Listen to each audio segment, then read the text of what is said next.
Congratulations, you finally made it to 4 p.m. You know what that means. Happy hour. It's time to kick back, relax, and dive into the world of sports with the Young and Norvelle Show. Whether you're catching up on the latest scores, analyzing the big plays, or gearing up for tonight's games, we've got you covered. So grab a cold one, settle in, and let's talk sports. Here they are, Patrick Young and Terry Norvelle.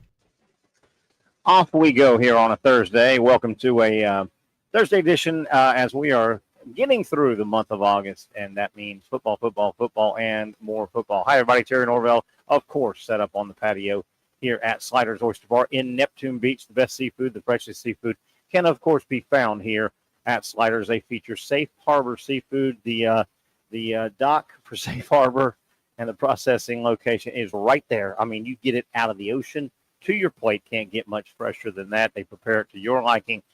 Then they've been doing it a long time here. Safe Harbor Seafood provides the great seafood on the menu at Sliders Oyster Bar.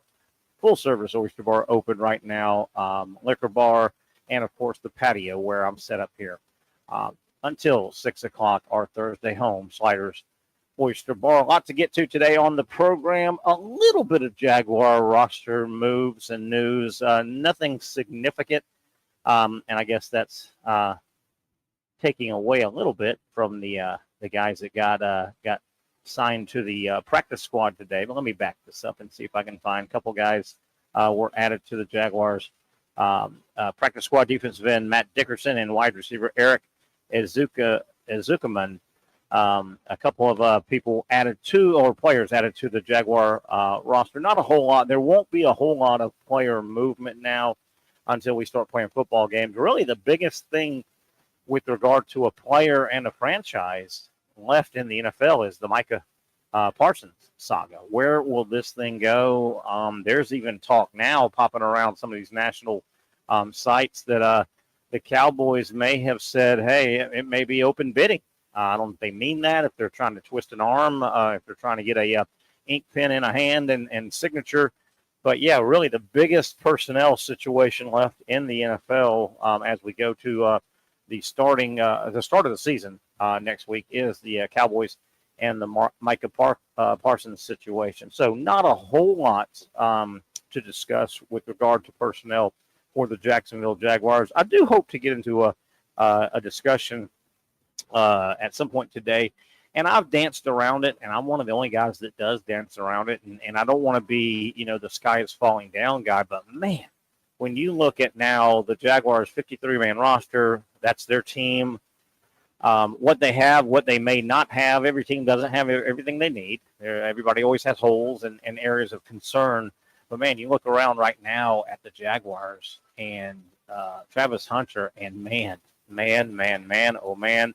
They have a lot riding on Travis Hunter being a high-level dual position player. They have put a lot into this guy, and if you step back off the ledge a little bit and look at what the Jaguars, what the philosophy is and has been with Travis Hunter, what they did to get Travis Hunter, and if you start projecting,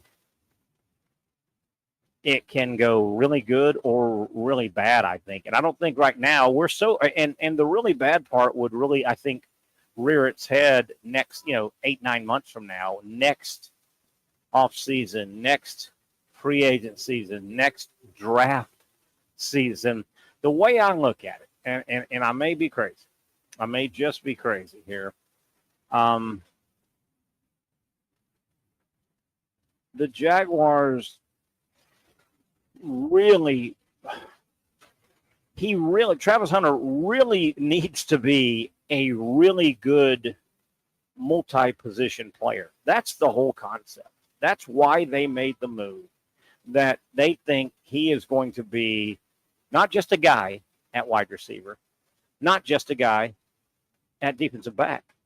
He's got to be, for this thing to work, to really work, and I'm going to extrapolate it out through next year's draft. For this thing to work, I don't think it works if Travis Hunter is a really good one-dimensional player. If Travis Hunter turns in a really good wide receiver season and cornerback season, I don't think this whole thing works. If the opposite happens, I don't think this whole thing works. Certainly, if he's just average / solid at both positions, this thing doesn't work. And let me tell you my theory on why. If the Jaguars only get one position that Travis Hunter is excelling in, and you'll take that, man. That is a great deal. But where they're at and how they got Travis Hunter, let's say just for you-know-whats and giggles, that Travis Hunter has a year one with the Jaguars, and his season as a wide receiver, he's really good. He's really solid. He has a really, maybe not the best in the league, but he has a solid wide receiver season. What is that? I don't know, 70, 80 catches. Solid, good, solid.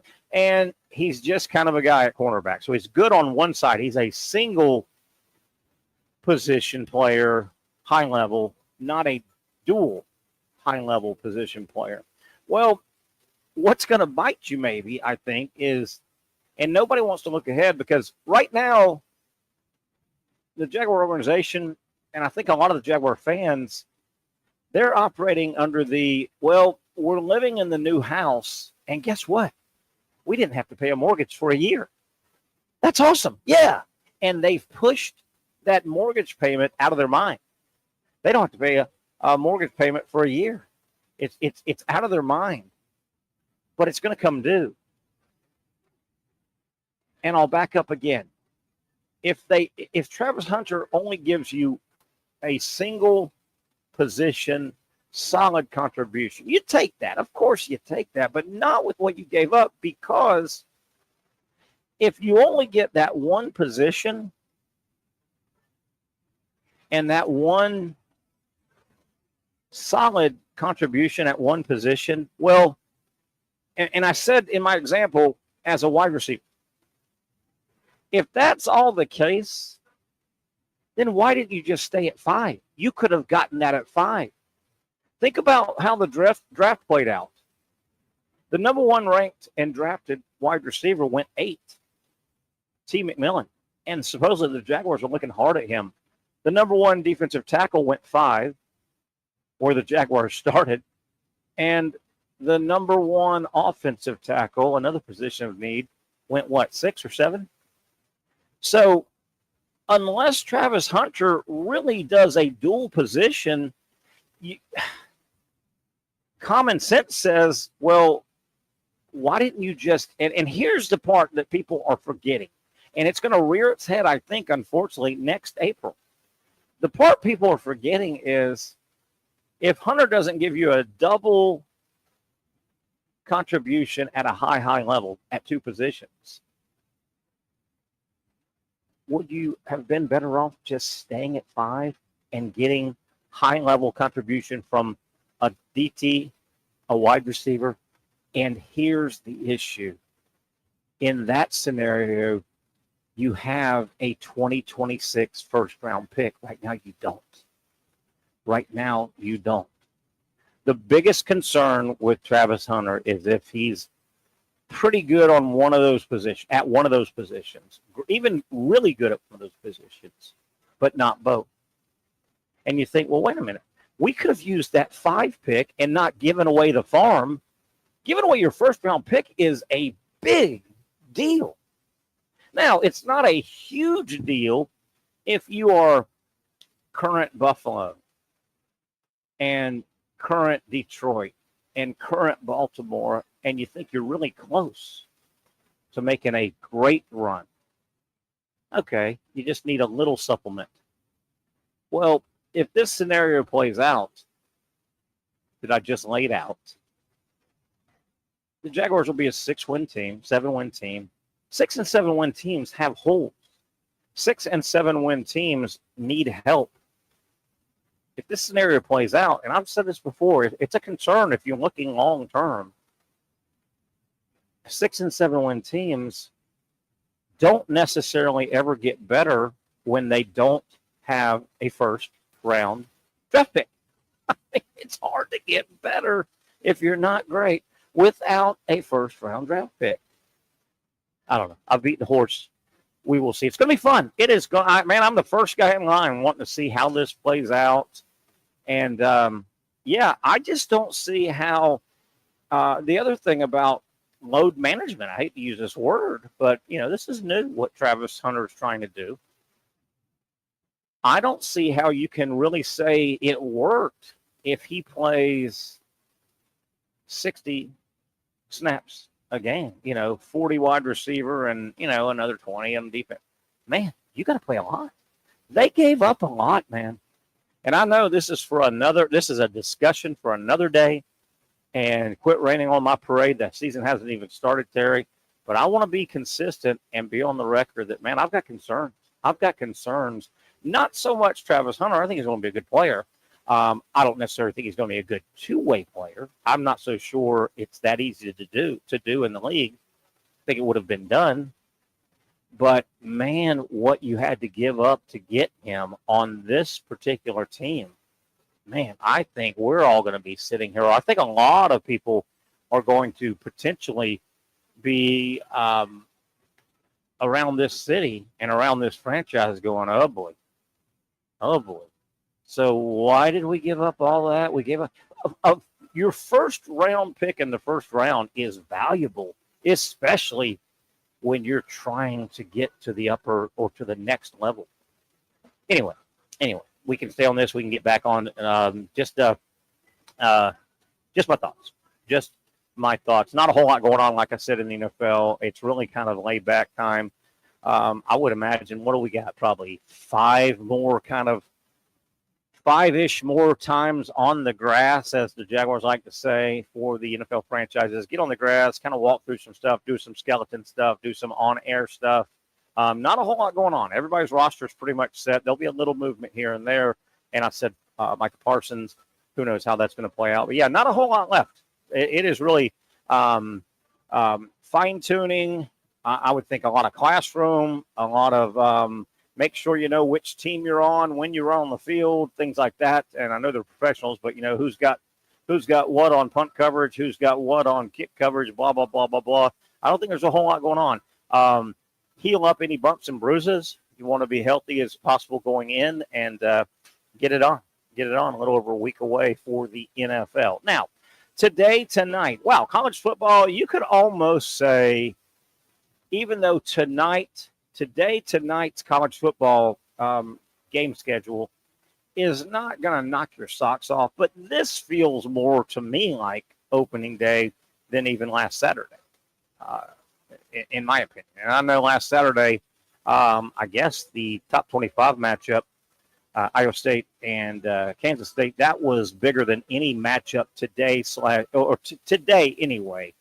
But no, it feels like opening day today. I wish it was a bigger opening day, but let's get into the schedule. Some interesting storylines today and tonight. I'm not even sure a lot of people are aware. Michael Vick is getting back in the college game. Michael Vick will coach a game tonight on ESPNU against Towson. Michael Vick. He is the head football coach at Norfolk State. That game is on ESPNU. That will get a lot of publicity. This is a good situation, and you probably know our buddy on the show, Dr. Aaron Bates from Southeast Orthopedic Specialist. He played football at Towson, so we have a lot of fun and keep up with Towson a little bit. This is a good opportunity for Towson. They are at Norfolk State, ESPNU, and that game, because of the Michael Vick factor tonight, will get a lot of coverage. A lot of coverage, like him or dislike him. We know about the dog stuff years ago. But Michael Vick is the head football coach at Norfolk State, following in a pretty long line of ex-football players that are not too far removed from the NFL and their coaching at a pretty high level. Norfolk State's pretty high level. Deion Sanders got started with Jackson State. Eddie George, I think it was Tennessee Tech maybe he got started with. Eddie George, I think, is at Bowling Green now. Michael Vick in the league. So interesting game there. We're going to look at the entire schedule tonight from college football. We'll also get into the Major League Baseball schedule, results from last night. And we've got a couple games, 3 or 4 games that are taking place. Not a whole big schedule, not a big heavy schedule for Major League Baseball this afternoon. A light schedule going into, I guess it's a little bit of a travel day, and then going into your Friday, Saturday, Sunday weekend. But of course, this time of year we have to get into Major League Baseball. Last night's results that mattered. Tonight, limited schedule, but 2 or 3 of those games. We've got 3 games tonight. Oh, no, 2 games tonight where heavy favorites and teams that are really positioning for the playoffs, they're playing bad teams. I like to point those out because those are games you can't, with 30 games left in the season, when you're one of these heavy favorite teams trying to close out a division or a wild card positioning, you can't afford to lose. We got a couple of those tonight and this afternoon. We'll go over some of the games that matter and some of the we had 2 or 3 of those last night that bad teams beat good teams, and it hurts. It's almost like a double loss when you're one of these White Sox, Rockies, A's, when you start knocking off people with 30 games to go, and the people you're knocking off are contenders. Yeah, it's hard. It's tough. We've got some sports history we'll get to as well. So we got a lot of stuff to get to today on the program. Brent Beard, hopefully 5 o'clock. He was out yesterday. Brent had some personal stuff he was taking care of, and we hope to hear from Brent Beard as we go here on the program. I want to get to a story, and this is not earth-shattering. I think we all saw this coming, but there's an interesting story with some numbers from ESPN's website today. And, I always laugh and chuckle when I think about it wasn't that long ago that the NFL, man, let me tell you something.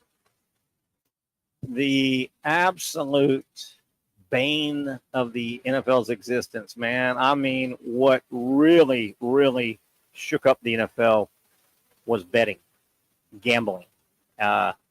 And, man, they built a wall to the NFL. No gambling, stick signs all over the locker room.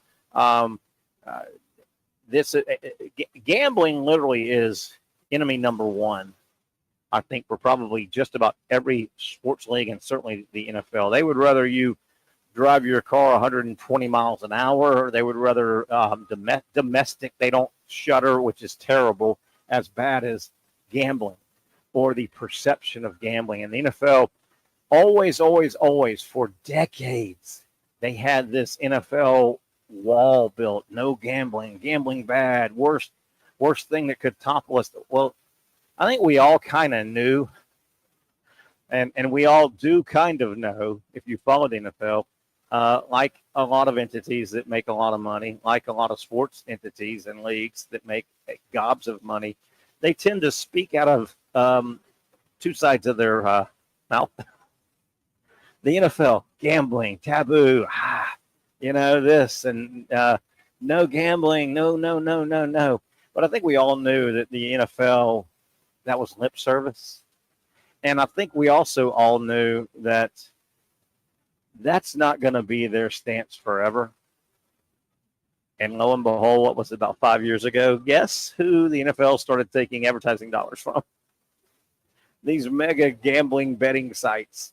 And reading an article today on ESPN about the NFL and where gambling is at now in terms of just raw numbers. I think, and I'll scroll down and see, I'm pretty close, but right now, 37 of the 50 states in the United States have now passed the law where you can gamble. Let me see if I can find that actual number. But I think it was 37. I might have passed it here. Let me take a look. But yeah, it was a pretty big number now. So it is 3/4 of the way across the country. And I would imagine the other states are going to fall before too much longer. Let's see if I can find that actual number. I saw it with these with this article and these numbers. But yeah, 37 tells you that they're all going to fall soon. And the crux of this article is the NFL is estimating that gambling through these gambling sites, these quote-unquote legitimate gambling sites, in the upcoming 2025 season of NFL football will hit $30 billion. So you wonder, and if you were so naive and thinking, no, NFL, man, gambling is the ultimate taboo. They're never going to, no. Well, no, I could see it coming. I think a lot of people could see it coming. Hey, man, these numbers are just going to get so astronomical, and there's no entity in the world that has been invented, will be invented. No entity in the world loves money more than the NFL. And you knew the NFL was going to get a piece of that money. And all of a sudden, but think about what $30 billion is. They're estimating this year in the NFL 2025 season, $30 billion will be spent on quote unquote legal gambling. I think, and I'm just going to throw a round number to try and put that $30 billion. That is roughly, and I'm going to say this without deep diving into this, but there will be the equivalent of 15 NFL franchises bet. Think about it. These franchises now, all franchises are valued in the billions of dollars. So if you just say the average NFL franchise is valued at $2 billion, that means if they hit that $30 billion number, the equivalent of 15 franchises will be gambled on. Oh my goodness. Let's see if we can find some of these numbers, though. NFL bettors are expected to wager approximately $30 billion on the league this season with, and here we go. This says it better than I tried to, with legal sports books in the United States, according to an estimate released Thursday by the American Gaming Association. And get a load of this, the $30 billion figure is approximately 8.5% increase from a revised estimate of $27.5 billion last year, and it's based on the national growth wagering in 2025 and stats from states that reported football-specific betting data, according to that gaming association, which represents the gaming industry in the United States. The amount includes money bet on future wagers, such as odds to win the Super Bowl. So it catches everything. So it's catching a little bit of money before even the season. And also individual games from the preseason through Super Bowl, whatever LX is. I'm tired of this stuff. By the way, I'm tired of the cute Roman numerals. I'm tired of it. Maybe I'm the only one, but I'm tired of it. This article goes on to say, let's see if there's anything else. Oh, here it is. Here it is. Currently in the United States, 38 states and the District of Columbia have legal betting markets with licensed sports books. So, yeah, they're following. Remember, wasn't it only just yesterday, it felt like, maybe a couple years ago, but it does not feel like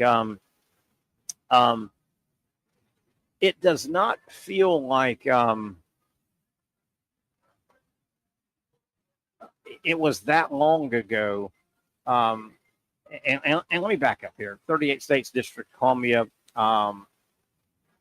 It goes on to say, in 2024, more bets were placed and more money was wagered on the NFL than any other league at Sportsbook DraftKings. And that's understandable, despite there being – how about this, though? I think this is an easy statement. We would have all guessed this. Which sport in the United States has the most legal gambling placed on it? Football. But when you break it down, how about this statement? In 2024, more bets were placed and more money was wagered on the NFL than any other league at Sportsbook DraftKings. Now, it goes on to say, and really factor this in, despite there being significantly fewer games compared to, obviously, the 82 season NBA, 82 game season NBA, and 162 regular season Major League Baseball. That, you want to know which sport is our, God bless baseball, America's pastime, is oblong, is not round baseball. It is oblong football. A 2024 survey by the National Council on Problem Gambling found that risky gambling behaviors have leveled off after, good. Hey, win one for the gamblers. Has leveled off after rising significantly from 18 to 21 during the coronavirus pandemic, with Oh, I laugh because I care. So I guess I hope they didn't spend billions of dollars on this study, because I could have told you. Casey Kurtz could have told you. Patrick Young could have told you. I bet you during that crazy corona we're all stuck inside, I bet people gambled their ass off. And that's what it says here. Sports leagues and players' unions have reported upticks in threats by bettors made online. And we've heard a lot more of this. We've heard a lot more, not the professional gambler and not the professional sites, but, man, we've heard a lot more, and it's kind of spooky. Just the John or Joey Turner Wrench job guy, American Turner Wrench job guy, that loses a bet, and for some warped reason, they think the athlete on the team they bet on that lost, they owe them. Yeah, kind of spooky. Kind of spooky, definitely. And gosh, there's one more. Okay. One more thing about gambling, and we may get into this next segment. Looks like college football and Venmo, and this kind of plays into what we just talked about. College football and Venmo are working on some protective measures to cover and protect the players, because, and you got to be pretty stupid. Who was the player the other week that said something about, and in the description he said this was for a USC UCLA bet? You remember that? It appears that Venmo, because it's a money carriage type operation. If you know Venmo, you can swing money back and forth.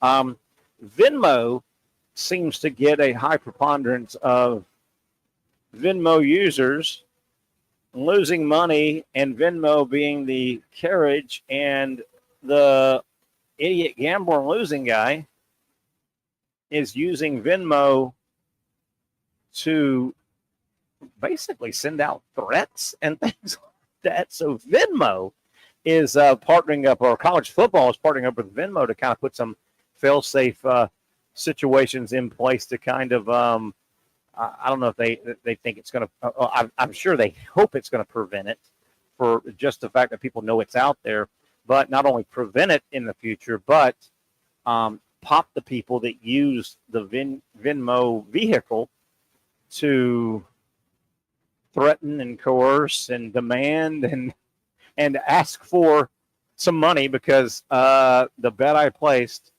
I lost the bet, but you were a participant in the bet, the athletic event, and I'm going to hold you responsible somehow. Oh, nice, crazy world we live in. All right, let's take our first break here, cruising through hour number one, the Young and Norvelle Show, coming to you live here from, of course, you know it by now. If it's Thursday, it's the patio at Sliders Oyster Bar in Neptune Beach. Back to others' timeout. We'll take a quick lap around Major League Baseball, see how that looks, and then we'll be getting closer to the top of the hour. 5 o'clock, we'll visit with Brent Beard, go over the entire college football schedule today, kind of peek ahead to Friday and Saturday, certainly Sunday, and then Monday. Man, I wish there was a better game Monday. I'll watch the Monday game, but I wish it was just more of a competitive game on paper, not a circus with Bill Belichick. But we'll cross that bridge when we get there. One down, one segment here on the Young and Norvelle Show down. A bunch to go. We'll stay right here until 6 o'clock. Stay with us here on the Young and Norvelle Show.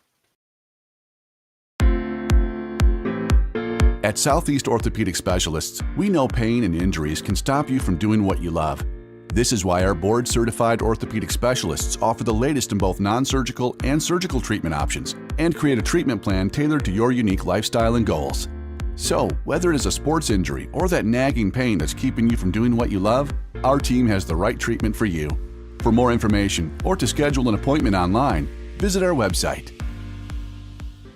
You really got to hand it to him. Hold on. The previous play is under further review. I'm not sure what he could review, but okay.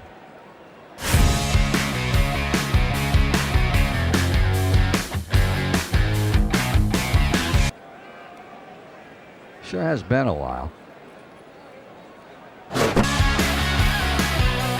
Dine in at Hurricane Grill and Wings for the football season. Well, there he is. Oh, what is that?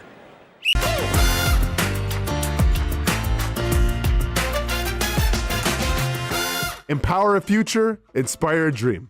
It's a bold but simple mission for the Jacksonville Police Athletic League known as Jax PAL. Help the next generation of kids in Jacksonville shape a brighter future. Their after-school programs, teenage leadership programs. There's community outreach. It's been just an awesome opportunity to be out here with my colleagues and do something good for the community. It's really been an interesting opportunity to just see everybody work together in a way that we don't normally in the office. And there's sports.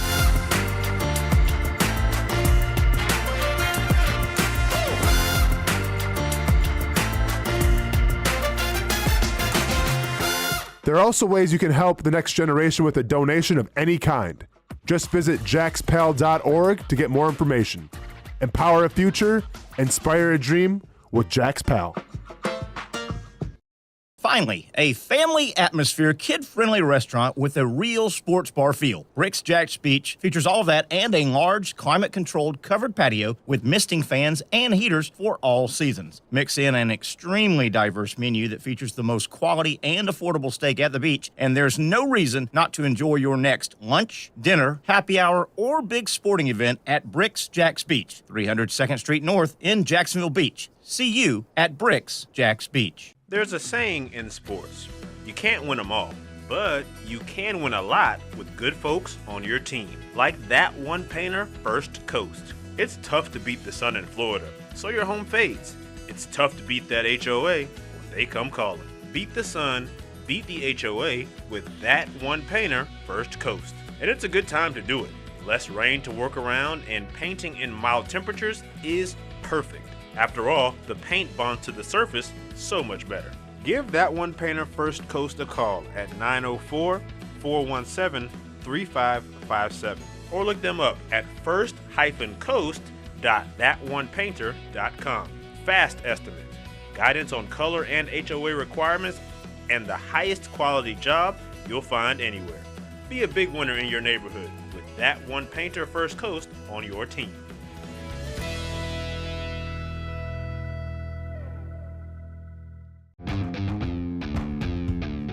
When you think sports, you think Action Sports Jax, the official station of the Jaguars, on location for every game. But the most experienced team in town doesn't stop there. From high school football to the big events in the area, Action Sports Jax is always on. Now, we take that to a new level. Action Sports Jax 24/7 is around-the-clock coverage of the teams you love and the moments you can't miss. The best local sports in Jacksonville on Action Sports Jax 24/7. All right, back we are here on a Thursday. Terry Norvelle down at Neptune Beach, and you see a lot of rain clouds there over downtown Jacksonville. We had some rain roll through here down at the beach, and I mean, it is clear skies. God bless Florida. God bless the state of Florida. It is clear skies. The sun is out beaming right now, crystal clear skies. Now, I can't promise it'll be that way in 22 minutes, but beautiful weather down here. If you're coming home and you live in this area, if you're just looking to get out and about, and your Labor Day weekend has started, and a lot of people's Labor Day weekend has started. It is kind of the start for a lot of people, and good for you folks. But, yeah, you can't go wrong down here at Neptune Beach. Sliders, Oyster Bar. The rain has blown out. Boy, it was a battle. If you know our area, if you lived in this area for a long time, like I have, pretty much born and raised in Duval County and have lived down here just about all my life, we had one of the great intercoastal waterway storm front battles that if you know the area, you know, man, we had a storm front that was coming from town, and it had made its way coming down here toward the beach about 2 hours ago. It had made its way all the way to the intercoastal, and the beach and the storm coming from town, they were in a tug of war, basically. A battle at the intercoastal, and it was a fight. The storm coming from town won out. It came down here into Neptune Beach and Atlantic Beach and Jacksonville Beach, and but it was pleasant. It wasn't a violent storm. It was rain for about an hour. It cooled things off, and it dissipated. That's a weather word, by the way. Dissipated. So great weather down here at the beach right now, and I've been saying it for a while. And it sounded crazy 2 or 3 weeks ago, but it started 2 or 3 weeks ago. Right after that brutal humidity run we had. Remember, we had those 2 or 3 weeks of just somebody left the broiler on, the oven on. But it has started 2 or 3 weeks ago, and you can feel it now. I'm not saying fall is around the corner, but fall has started putting its shoes on and combing its hair and brushing its teeth. We're getting there. It's much, much, much less oppressive heat. The highs, if you look at your weather channel, the highs now in a lot of our areas, if you put in any beach town or Jacksonville or sides of town, the highs are showing, 84, 85, 82. I think Saturday down here in the Atlantic Beach area where I'm kind of at, I think the high's supposed to be 82. And I'll take that in a heartbeat, 82 right now. But it's happening. It's breaking. It really is. It really is. And if you're like me, you're ready. You're definitely ready. All right. I promise you we'll have Brent Beard about 5 o'clock today. Kind of an odd day for Brent. He's on Monday, Wednesday, and Friday a lot of times. Brent had some personal stuff going on, so he said he would volunteer and jump on today. And it's kind of a good day. I think today is really more of the college football season start. Today, you've got quite a few games on tonight, and some starting very, very quickly. Let me go ahead and paint the picture a little bit, and then we can, at the top of the hour when Brent comes on, we can kind of dive deeper into these. And let me pull up the schedule so I've got the times as well. I know most of them, but I want to have them in front of me here. And don't forget, this is kind of Lee Corso weekend as well, and that'll get started very, very soon. Okay, tonight, this afternoon. Some storylines, some games. They're not great games tonight, this afternoon, but there are 3 or 4 watchable. There's some little angles, and if you love college football, you're like me. You're going to settle in and watch. Okay, 5:30 today. Okay, we're talking a little over an hour from now, I guess. 5:30 p.m. on ESPN. This is a watchable game. It's interesting. Boise State minus Ashton Genty. So Boise State, who's ranked like 25th in the country, right around 25 in most polls. They've become a legitimate team that Boise State is a team and a program that most people think they can beat anybody on a certain day. Today, 5:30, a little over an hour ago, or from now, it's fun to watch Boise State. Boise State life after Ashton Genty, and they're playing in the state of Florida. They're playing South Florida. And you may say, well, what's the big deal with South? Okay, South Florida was 7-6 last year. I think they won a bowl game. They definitely went to a bowl game. I think South Florida, 7-6, won a bowl game. Here are 4 of South Florida's losses last year.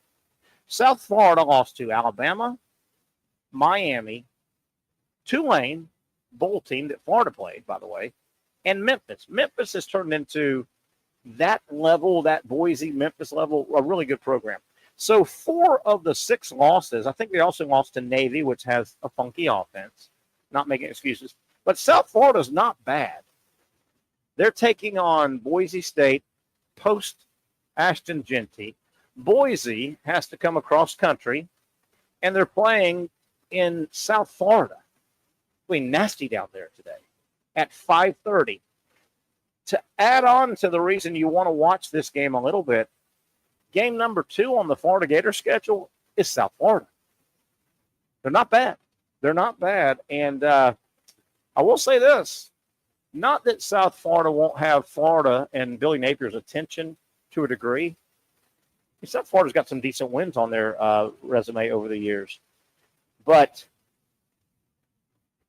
Florida plays South Florida week 2. Week 2. If South Florida, and I'm not really sure. Let me see if I can find let's see what the point spread is. I think I saw 5.5. Boise State's giving 5. Yeah. Boise State minus 5.5. So South Florida is the underdog getting 5.5. Over under 61.5, it looks like. But that's not a huge number, 5.5. If you go by that, I mean, could be a decent game. I will say this. as if Florida needs more strength of schedule, what if South Florida was to knock off Boise this afternoon, again, 5:30 kickoff, you can follow that. That'll get, not that South Florida doesn't have Florida's attention, but that'll really get Florida's attention. So there's a game, 5:30, less than an hour away today, Thursday, College Football Thursday, really the start of college football. It's watchable. That's an ESPN 5:30 kick, Boise State today at South Florida. So, all right, that sets up one game. Also today, I don't know if East Carolina is very good. They are at North Carolina State. That's a 7 o'clock game tonight on ACC Network. Dave Doran's done a pretty good job at NC State over the last dozen years or so. I don't think they're loaded and are supposed to be good, but that's worth peeking at. Now, this next game, and let me find the particulars. Tonight, also 7 o'clock. You're going to have to find it on ESPN Plus somewhere. So that means you're going to be cussing a little bit, and you may throw your clicker. But I'm wondering is this next game tonight at 7 o'clock? I'm going to ask Brent Beard about this.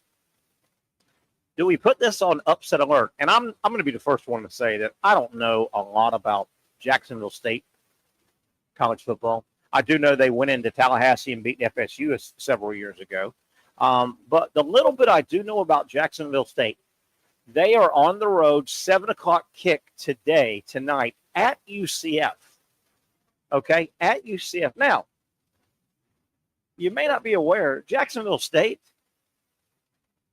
they're under a new coach this year because Rich Rodriguez had been there for 2 or 3 years and did really nice things. Rich Rodriguez just left Jacksonville State, and he parlayed turning that program around.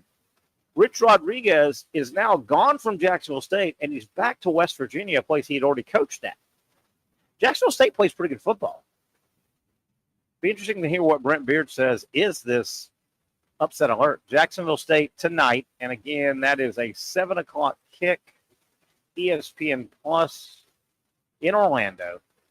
And now, the line says UCF is giving 20.5. So UCF giving 3 touchdowns. I may be just blowing too much smoke, but Rich Rodriguez turned that program around pretty well. He turned it around good enough to where, Rich Rodriguez's career had plummeted to the level, and don't take this wrong, Jacksonville State, the Gamecocks, by the way. Rodriguez, this was Michigan's coach. This was West Virginia's coach. Rich Rodriguez turned down Alabama at one point 15 years ago. I think Jacksonville State may put up a good fight in this ball game. You might want to follow that. Okay, another game tonight that is worth at least peeking. I don't know if it's going to be a good on the scoreboard game, but an SEC team is going. You've got Central Arkansas opening up on the road at Missouri. Missouri has been at times under Eli Drinkwitz. They have been a upset machine. 7:30 tonight, SEC Network. Missouri opens their season on a Thursday night against Central Arkansas. I don't pretend to know much about Central Arkansas, and frankly, I didn't feel like diving into Central Arkansas. But you get a chance to see an SEC school open up a real game, 7:30 tonight. If you're flipping by, if you're getting up to get a cold one, and you're tired of the game you're on, take a peek at Missouri. Take a peek at what they're doing at quarterback. It'll be a quick look, maybe a very quick look. But Missouri SEC school opening up tonight against Arkansas. ACC school that might be worth a quick peek tonight. Elon is at Duke. Been playing pretty good football the last several years at Duke. Manny Diaz is over there. Riley Leonard went from Duke to Notre Dame, and he led Notre Dame to the national championship. Duke also has what they think is going to be a really nice quarterback. They got Darian Mensah from Tulane. Good player. Florida played Tulane in the bowl game last year, and he opted out. Word is this guy can really play, so it'll be at least a peek. See if he's any good. See what Duke looks like. Duke and Vanderbilt kind of same paths lately. Schools that historically just got pummeled in their conferences. And Duke's playing pretty good football the last 3 or 4 years. They really are. Duke can beat you. Duke has beaten some named opponents. So there's another one tonight. These are all tonight, this afternoon games, starting at 5:30, Boise State at South Florida. So a couple more I want to bring to your attention, and with Brent Beard in a little bit, we'll go over these and get some of Brent's thoughts. Okay, I think a terribly interesting game. I don't know much about UT Martin, University of Tennessee Martin. They are on the road, 7:30 kickoff tonight at Oklahoma State. Don't know much about UT Martin, but I know that Mike Gundy and Oklahoma State had an absolute miserable season last year. I think they ended the year on a 9-game losing streak. There was a lot of talk that Gundy wouldn't make it through the offseason. He did. Mike Gundy comes back, but man, did it look like Oklahoma State, that program had gotten stale, and they might need some leadership change. It didn't happen, but boy, does Oklahoma State need to start off just looking competent. Boy, they were an absolute mess last year. And think about it, Mike Gundy at Oklahoma State, they've played pretty high-level football. They've always missed that. They're the program, one of the programs that has always been one more win. If I had to sum up Mike Gundy's career in a quick phrase at Oklahoma State, that might be the phrase. Oklahoma State has been so close. Gundy's probably been there twice. I think he's one of the most tenured coaches in college football. Gundy and Ferentz at Iowa. I think Ferentz is one. Gundy might be two. Gundy's been there right at 20 years.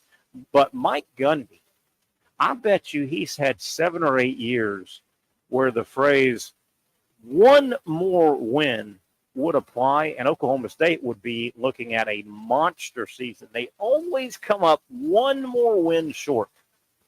But, boy, it fell apart for Oklahoma State last year. 7:30, ESPN Plus. You got to go find it again. UT Martin, Oklahoma State, a game worth at least peeking. Boy, they got to look better. They looked terrible last year. And finally, one more game tonight. It's the night game. It's a little bit later. It's a 9 o'clock kick. It's a neutral site at Arrowhead. So this game will be tonight, 9 o'clock, neutral site where the Chiefs play, at the Chiefs' home stadium, Arrowhead Stadium. Interesting game. Nebraska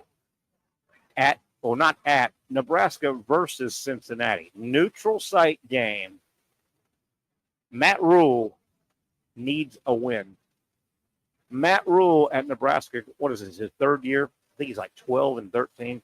Matt Rule does not need to open up with a loss against Cincinnati. Cincinnati's a quality opponent, don't get me wrong, but Nebraska, with who they're going to play, Matt Rule needs a win tonight. Scott Satterfield, remember him by way of Louisville, a coach that was working his way up, did really nice things at Louisville, has taken over at Cincinnati. No great shakes. Scott Satterfield and Cincinnati need a win. They definitely need a win. So that wraps up what I think is the watchable games tonight. There's about 15, but there's 6 or 7 little storylines. That's a 9 o'clock kick, as I said. Nebraska at Cincinnati, neutral site. Nebraska minus 6.5. So Nebraska favor. They're giving 6.5. Over under 51.5. Let me see some of these other lines of these games. Oklahoma State, a huge favorite, almost 4-touchdown favorite. I just want to see how they look. The game's at Boone Pickens Stadium in Stillwater. Oklahoma State, they, as much as anybody in the country, probably need a 45-point win. And they're highly favored. But I just want to look at them. Duke, as I mentioned, Duke is a huge favorite over Elon. I wouldn't mind seeing the quarterback from Tulane. I heard he was really good, the transfer portal guy that is now at Duke, Mensa. Duke should not be pushed, but just kind of see how Duke looks again. I mean, Duke has played good football. They've mirrored Vanderbilt the last couple of years. I mean, the old Duke, your grandfather's Duke, you better show up or you're going to be in a dogfight. A couple more games that we looked at. Certainly, Missouri won't be pushed necessarily, but anytime you get a chance to see an SEC school tonight, Missouri, opening up their season 7:30, SEC Network against Central Arkansas, Missouri will win the game and win it big. I'm curious, though. Let me take a quick peek here as we are approaching the top of the hour. Missouri has been pretty good about, I think, bringing in portal-type quarterbacks. Let's see what Missouri is looking like. Okay, Bo Prabula, he is the guy that never could win playing time at Penn State. Got stuck behind Drew Aller. So the kid from Penn State will be the quarterback, and Missouri opens up tonight. I'll take a quick peek just to see what Missouri looks like now. A couple more before we get out of here on a break here, starting to close up the top of the hour. That was Missouri. Other games we talked about. And we talked a little bit about Jacksonville State. Rich Rodriguez has left there. He went back to West Virginia in the offseason, but he turned Jacksonville State around. Jacksonville State has played good football. They jumped up into Division I football. Jacksonville State tonight at UCF, 7 o'clock, ESPN Plus, so you're going to find it. UCF right at a 20-point favorite. They're giving about 20 and a half. I don't know. Just keep an eye on that game. I don't know much about Jacksonville State, but I would imagine that the tenure of Rich Rodriguez and the way they won some good games, I would think there's still some pretty good talent. I mentioned I didn't know a whole lot about East Carolina. They are at NC State. This might be a little dicey game. This is little brother, big brother, and little brother is probably not so far away from big brother. East Carolina certainly is not NC State in stature, in conference, blah, blah, blah, blah, blah. 7 o'clock tonight, ACC Network. NC State at home, Carter Finley Stadium, Raleigh, North Carolina. NC State, 13.5-point favorite. So just at a 2-touchdown favorite. Now, sounds pretty good, but, you mess around and you're up. Let's say you're up by that point spread. You're up by 2 touchdowns, fourth quarter. Something stupid happens. A fluke touchdown. All of a sudden, you're trying to get some first downs. That might be watchable. That might be upset alert. Just on upset alert. And then we go to Boise. We started this segment out. Boise State. Now, remember Boise State, you remember a couple, 3-4 years ago, it was still a Taggart. So I guess it was over 6 years ago because Mike Norvelle is in his 6th year, going into his 6th. So it's probably 5 or 6 years ago. You remember Florida State. Let's piece this thing together.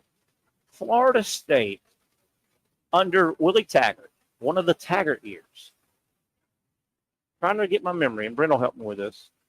Florida State was scheduled to open a Taggart season in Jacksonville against Boise State, right? They'll play here in Jacksonville. Quasi-neutral state game. Of course, that wasn't neutral. Was it COVID? Something made the game move out of Jacksonville, and it went to like the next day, and they quickly played it in Tallahassee. It was the opener, and all summer long, everybody that knows anything about college football had storyline number one. Oh, my God, Boise State's got to come about 2,500 miles, almost across country. Boise State is going to wilt in the heat. The Florida Heat, Florida State's going to win that game. Boise's pretty good, but, man, Boise State, my goodness, how did they agree to an opener in the state of Florida? They're going to wilt.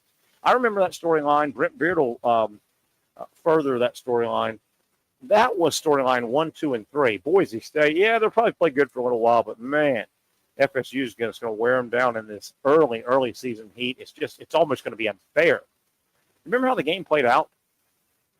Boise shows up. The game gets played in Tallahassee, TV game, and Florida State wilted like they've never been outside in on a day that was over 80 degrees. Boise State got stronger and finished strong. Florida State literally wilted in their own heat, and that was one of the storylines. The bigger storyline was that Boise State beat Florida State. But I'll never forget that. How in the world Boise State acted like they had been playing and practicing in tropical, hot Florida their whole lives. Their whole lives. Boise State in that game today, which is coming up in about 35 minutes. 5:30 kickoff, ESPN, the big boy network. Boise State at South Florida. I would imagine starting tonight, you're going to see a lot of you're going to start seeing some Corso references and things like that, which you should. But that's a 5:30 game, so 35 minutes away. Raymond James Stadium down in Tampa. It's going to be hot. It's going to be sticky. Going to be humid. South Florida, Boise State. Boise, a 5.5-point favorite, so they're giving away 5.5 points. Could be a pretty good game. And that's probably the reason that it's one of the lead games of the doubleheader. The doubleheader tonight of all these opener games, Boise State, South Florida, 5:30. And a lot of people I heard earlier in the week, well, 5:30, what's the deal? Well, I think they're kind of banking that kickoff time and doing a doubleheader with Nebraska, Cincinnati. They're banking that kickoff time on what we talked about 20 minutes ago. A lot of people have started their Labor Day weekend. This isn't a standard 5:30 Thursday in college football season. I think a lot of people are off, and they're kind of saying, hey, we can start a 5:30 and then a 9. I think, is that right? 9 o'clock, I think, is the Nebraska. Yeah, so that's your doubleheader on Big Boy ESPN, the big network. 5:30, Boise State at South Florida, and then Nebraska, Cincinnati, 9 o'clock, neutral site, Arrowhead Stadium. But yeah, I think that's if those were your two games 3 weeks from now, I think this Boise State game would start at 7, and then maybe the second game 9, and you may have the second game start a little over top of it. So that's pretty much how I think that set up. All right, kind of set up the schedule. We'll go over with Brent Beard, of course, his college football news and notes. He'll have some additional addendums to throw in on all of these games. All right, let's take a break. We'll reset. Brent, I think Brent Beard will be with us at the top of the hour, and we'll stay with college football, and then we'll try to work in some baseball as we cruise through a Thursday edition, thanking our good friends, as always, our longtime Thursday sponsors here, Sliders Oyster Bar in Neptune Beach. Back after this quick timeout.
Man, I'm excited. I hope you are as well. I know our next guest, who is basically a regular on the show, Mr. Brent Beard, is excited as we continue some college football talk.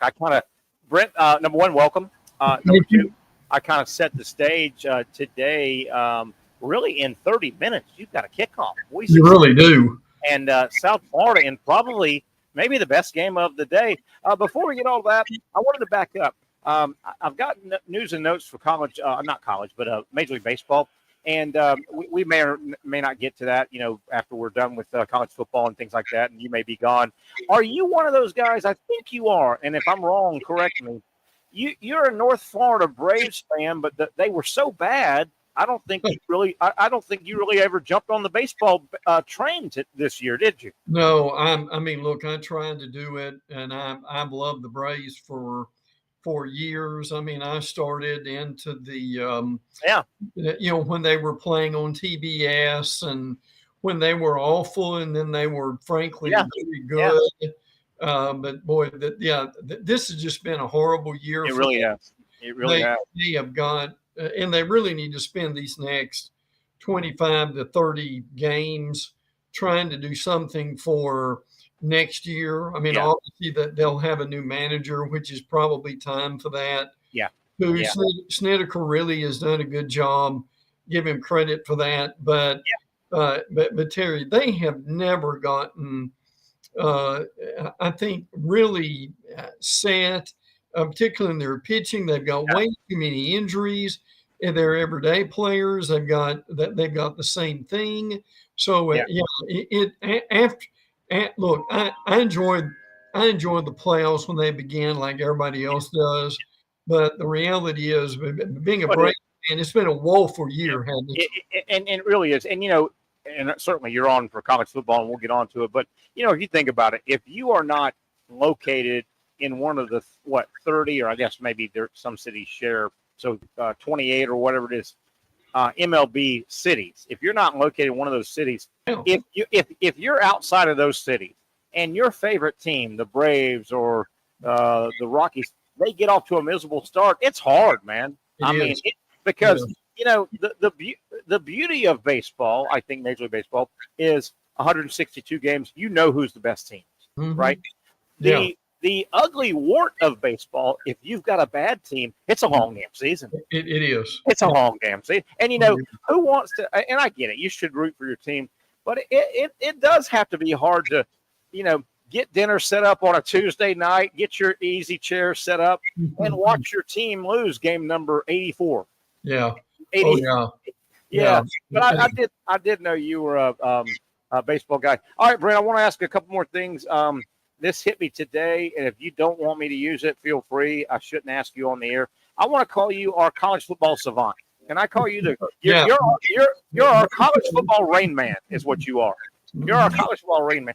Brent, I'm excited. I didn't know I was going to feel this way today, but today is way more opening day college football to me than last. Am I right, Brent? Oh yeah. Listen, you and I have thought alike for years. Yeah. And it's funny you said that because I was just thinking the same thing. Now look, I like week 0. It was fun to watch Iowa State and Kansas State, and they were struggling. But it was a close game. Look, I even enjoyed the Hawaii game, frankly. Just because of the same thing. But Terry, it has nothing even close to the pull, does it? That tonight, tomorrow night, Saturday, Sunday, and Monday will have on the college football fan. And that, frankly, is the way it ought to be. Yeah, I'm with you, Brent. So we've got probably, in terms of Division I games, maybe not everybody's facing a Division I, but your Division I got about 15 games tonight. I've listed. I set up last segment 7 or 8 of them, and I kind of went through them. And I said, "Well, Brent's going to come on. I'd like him. Let me just bounce some of these." Number one, the best game of the day, and I say day because they're going to kick this bad boy off in 25 minutes. They really are. Boise State, and they've done it before. They've come all the way and beat Florida State. Boise State minus Ashton Genty, the great running back. They're taking on South Florida. South Florida, obviously it's going to be hot and humid in Tampa. Oh, yeah. South Florida was 7-6 a year ago. And don't forget, 4 of their losses, Alabama, Miami, Tulane, and Memphis. Yeah. South Florida's not bad. And Brent, address this. If you're a Gator fan, you might want to watch this game. Florida plays South Florida week 2. This is going to be a pretty good football game, maybe. I agree totally. That I don't think there's any doubt about that. I mean, it's here's the strange thing about it, and I'm sure this is TV. Help me if you know more about this. It's a 5:30 start, which is quite unusual. Yeah. But the thing that does is it gets a lot of people who are just walking in the door, and they want to see some football. I mean, Ohio at Rutgers, ECU at NC State, another one. UCF is playing tonight. Is that Jacksonville State? Is that who that is? Yeah, and I've got that down on the list. But let me back up to what you just said. I addressed that, and I think I've got this right. The 5:30 kick today in 22 minutes, Boise State at South Florida in Tampa. Okay, 5:30.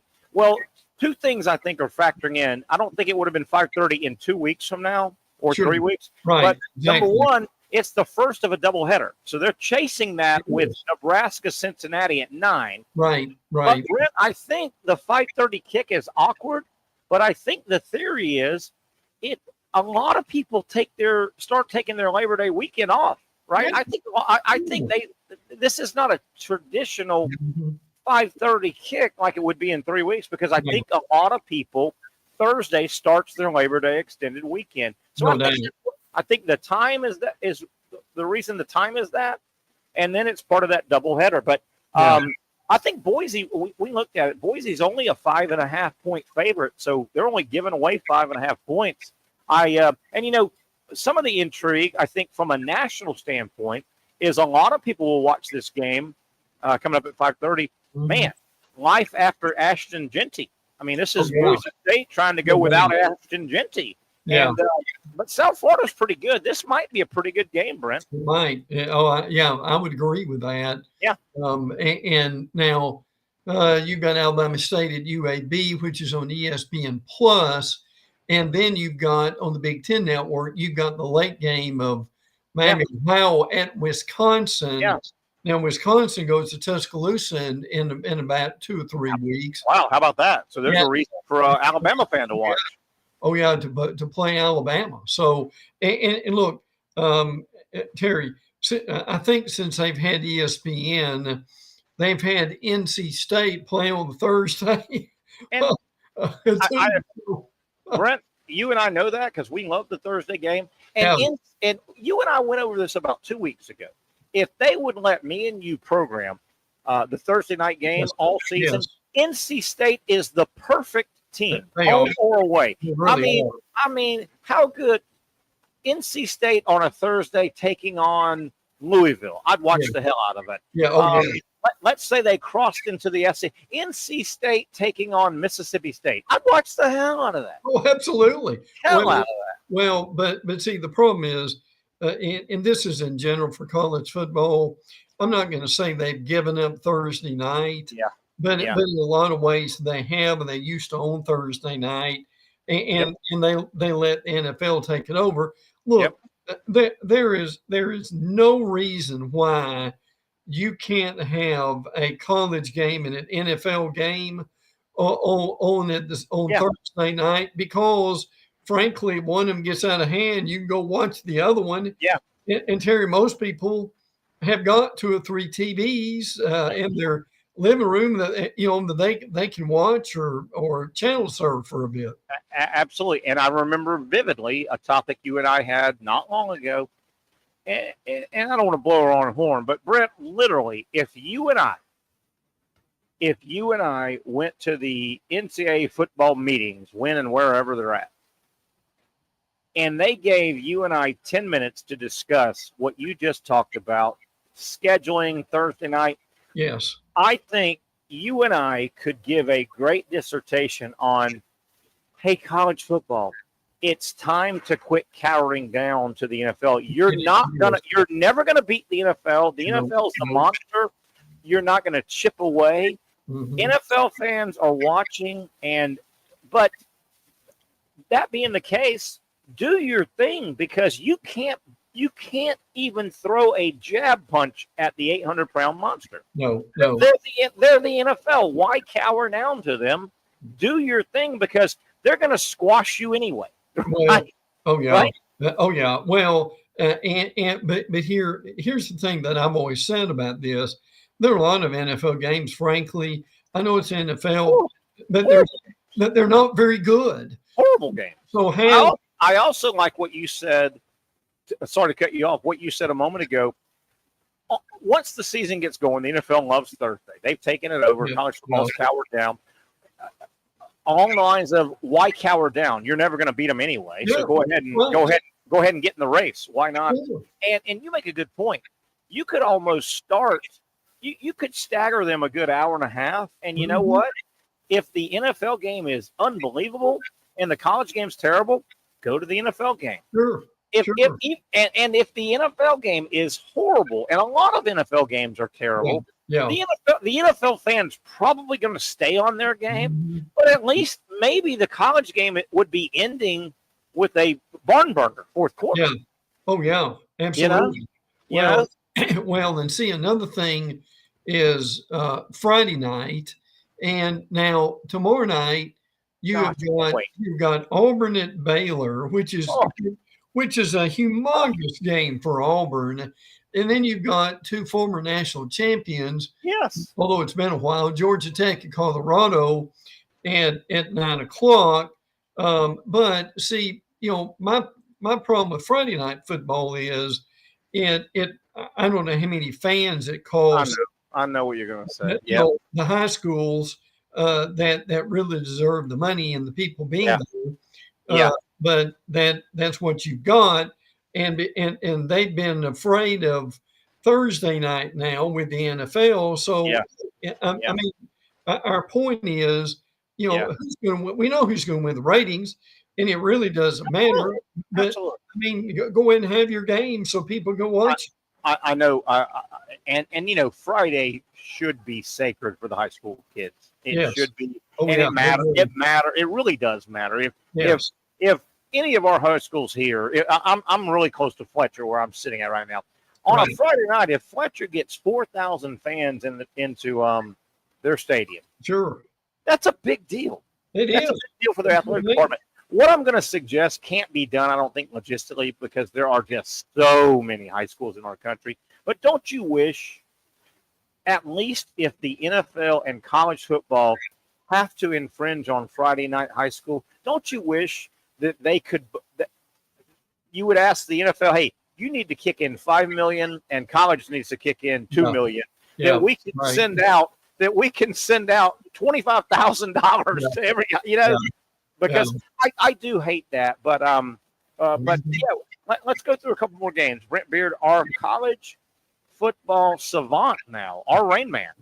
I've got a new name. A couple other games intrigued the hell out of me tonight. I didn't realize East Carolina and NC State. We talked about NC State. This game, I don't know much about it, East Carolina, but you're talking about a not quite 2 touchdown. I mean, it's not like NC State's a 30-point favorite here. That might be a watchable game. And I've always liked Dave Doran coach teams. I think he's solid. I agree. Yeah. And look, East Carolina has always kind of thought they were better than they actually are. But look, in a game like this, Terry, this is a rivalry game. In essence, East Carolina fans, I'm sure, probably think they ought to be in the ACC. And frankly, there are probably years where they're as good as the bottom of the league. So, this would be a pretty good game. And, I kind of set up these 7 or 8 games for when you came on today. And this is one I called, this is almost a classic little brother, big brother. Mm-hmm. I mean, it's not little brother, big brother when it comes to like Alabama versus, Vandy. Yeah. But in their own areas, NC State's a big brother to East Carolina. This would be a big game. Talk to me a little bit, because this game intrigues me. Jacksonville State is at UCF tonight, okay? Yes. And we I don't know if a lot of people realize Rich Rodriguez went back to now he's gone on to West Virginia. He went back to West Virginia. But Rich Rodriguez rebuilt his career at Jacksonville State. He turned them into a pretty good program, Division I. Yeah. I think, let me take a look real quick. I think UCF is like a 20-point favorite. Yeah. Why is that? And I don't know a lot about, and Rodriguez has left back to West Virginia, but I got to believe he's left some pretty good players back at Jacksonville State. That might be a decent little game early. It really might. I would agree with that. And look, and UCF is always intriguing for us. Absolutely.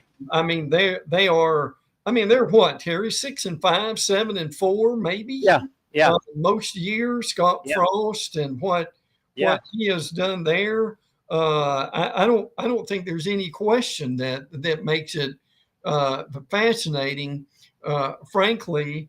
And look, you've got this 9:00 game with Nebraska, who's at Cincinnati, and Terry, you and I both know now that they're better coached than they were with Scott Frost, ironically enough, with Scott Frost there.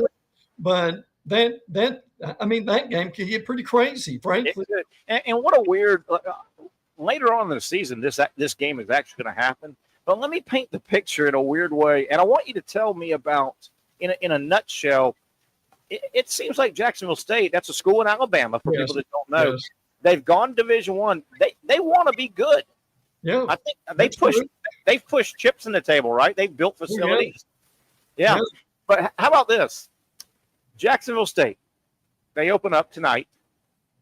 Rich Rodriguez was their coach for the last 3 or 4 years. Really got the program off going. He did. And they play good football. So Rich Rodriguez has left to go back to West Virginia. Jacksonville State is playing UCF tonight. Scott Frost is back at UCF. He left, but he came back. And then later this year, UCF plays West Virginia. So you'll have returning coach versus return. How weird is that? Yeah, it is. Listen, I don't remember the last time we had a situation like that. I mean, that it's almost unprecedented, and that game is going to get a lot of attention just because of both these guys coming back. But look, if I was, and you see this in these games, if you're Boise, if you're South Florida, if you're ECU or NC State, I mean, Buffalo is playing Minnesota. Certainly, if you're UAB, and then Georgia Tech or Colorado tomorrow night. I mean, Terry, to me, you don't play every one of your games like this, but here's the thing: when you play games like this, not only do you get a lot of people watching you that normally wouldn't be watching you if you're on Saturday, but you actually get a couple of days off going on the next week for your next game. A couple more games with Brent Beard here. As today we've pretty much christened. I think this is opening day. Yeah, I agree. I think it's opening day. Certainly, this next game won't have intrigue, but it'll be fun. You can't pass up watching a few minutes of an SEC team. Missouri will host Central Arkansas. Missouri quarterback Chris Bula, I think is his name. He's a transfer from Penn State. Yeah. Obviously, Drew Allen locked that job down. I might watch a few minutes of that just to see what that quarterback looks like from Penn State at Missouri. No, look, there's no doubt about that at all. I mean, and look, Missouri, and a lot of it is with the schedule, Terry, but the reality is, I mean, Missouri they could be pretty decent, frankly. And look, if you got Central Arkansas, Kansas be interesting, Louisville, I mean, the first three you ought to be able to win.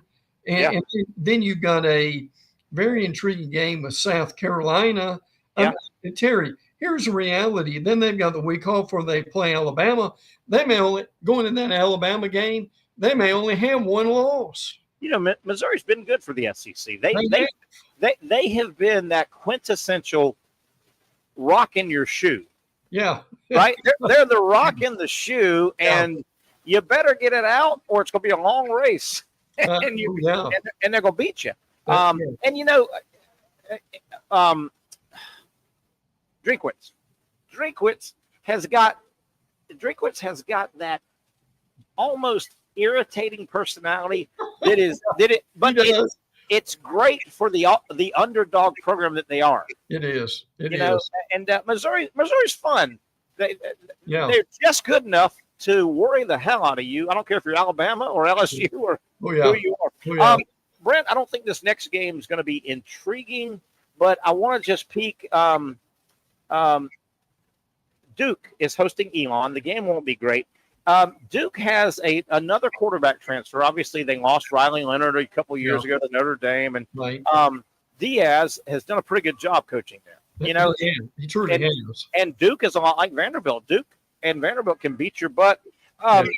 Duke got the quarterback who transferred Mensah, I believe is how you pronounce it, Darian Mensah. He transferred from Tulane. Florida didn't play him. He skipped the bowl game. He's supposed to be a real nice player. That's kind of like Missouri, worth about a 5-minute watch to see, to see how he looks. Brent, the next game, 2 more I want to go over with you. Sure. Brent Beard talking some college football as, we are now just about kickoff at that 5:30 game with Boise State and USF. Brent, UT Martin will not be a threat. They are at Oklahoma State. What a disaster last year for Mike Gundy in Oklahoma. They ended on a 9-game losing streak. They were not competitive. They got beat like 52-0 in their final game. They mailed it in. And Brent, I think you and me and a lot of college football, we weren't sure Mike Gundy was going to make it to this season, and he did. But man, Oklahoma State's they've got to put this thing back together because they were a disaster last year, Brent. Listen, Terry, people may not realize this, but Mike Gundy almost got that Tennessee job, not once, not twice, but 3 times. How about that?